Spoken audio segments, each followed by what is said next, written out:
New for 2025, Hot Wheels introduced the Super Twin Mill.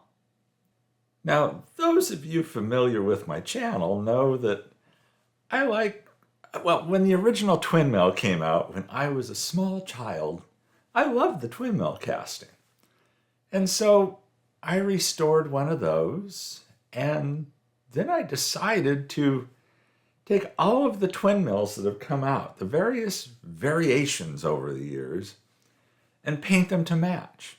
Done red line conversions on them, and made them the sisters. And all of those videos are available on the channel.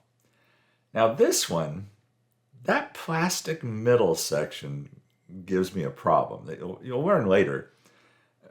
It's not a problem. It just changes how I address painting this. This thing has a real Corvette summer look to me. Those familiar with that, really old Mark Hamill movie know what I'm talking about when you see this. But I wasn't thrilled with the center section being plastic. I drew the one metal part of this casting, the body itself, threw that in citrus strip, stripped it off, as you see here. I still need to drill it, and so I drill it and tap it in the usual way. And nice big posts, unlike that original twin mill, forever ago. So it was easy to tap, and I was able to use 256 screws on it. I didn't need the super small screws. So all of that's nice about the newer castings. Oddly enough, the metal body itself, it wasn't in as good of shape. I mean, this is a brand new casting. This is straight out of the pack. But it needed a lot of work. There were some really funky spots on it. Like back there, that area was just oddly rough. And I'm not sure if I just happened to get a casting that had a lot of rough areas on it, or if Hot Wheels just isn't being as careful as they used to be, or when you put enough paint on something, you can hide a lot of problems. And that's kind of what this casting was doing. Now, addressing that center plastic section, which had the rear wing and two small front wings, I guess you would call it, or I don't know what you'd call those little things that are on the front bumper. And the glass. The glass ends up being, it's a blue clear section. I end up leaving the glass blue on this.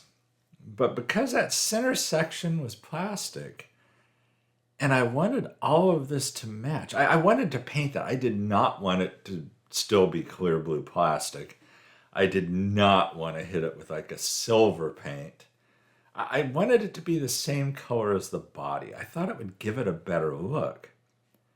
But because of that, I couldn't just polish this metal body like I had done in the past on the other castings. Those I just polished to a high polish. Couldn't do that on this one. Now, the base I wasn't too worried about. And here it's so easy to cut the wheels off of here. It's ridiculous, because it's a plastic base. I do end up reusing those axles, which is important, so I didn't want to damage them.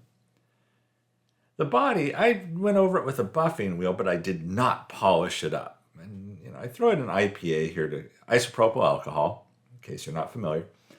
I throw it in the IPA to clean it off and, get any oils from my hands off of it, get any residue that's on that casting off before I paint it. And again, because of the plastic insert, I addressed painting it a little differently. I ended up going with Color Shot white primer as a base, and then Color Shot heads or tails, which is a fantastic chrome, to cover both the body and that center plastic section. Then I went over that with the metal cast red, as I've done on all of the other twin mills that I've done, to get that matching color. And then I went over that with the clear sealer. But putting that chrome base down on both, I thought would make it match better. And there you see the chrome on the two pieces. I've masked off the windshield section on the part at the right. The right is the plastic part. And so this way they're both starting off from the same point, which I thought was critical. I did end up using hot swap bearings on this. As I recall, they're from Bright Vision. And these are from Bright Vision. And so I just end up cutting the old wheels off those axles. I'm reusing those axles, and it's nice that they're small axles. Here's the way I address these hot swap bearings now. And I'm probably going to do a short tips video on this. This and the chrome paint.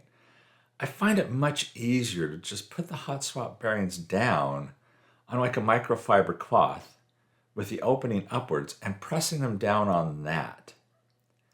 That works out so much better for me than trying to do it all in my hand. Do it between my fingers.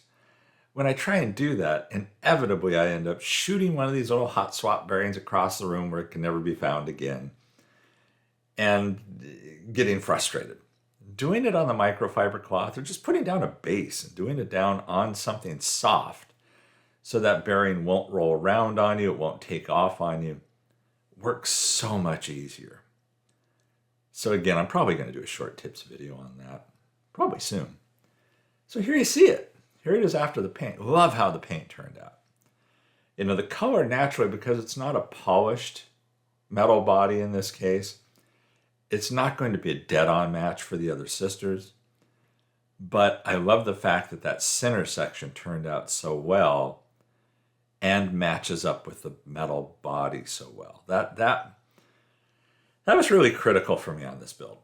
That was one of the goals. One of the goals was to get the rolling hot swap bearings, and the other was to get those pieces to match.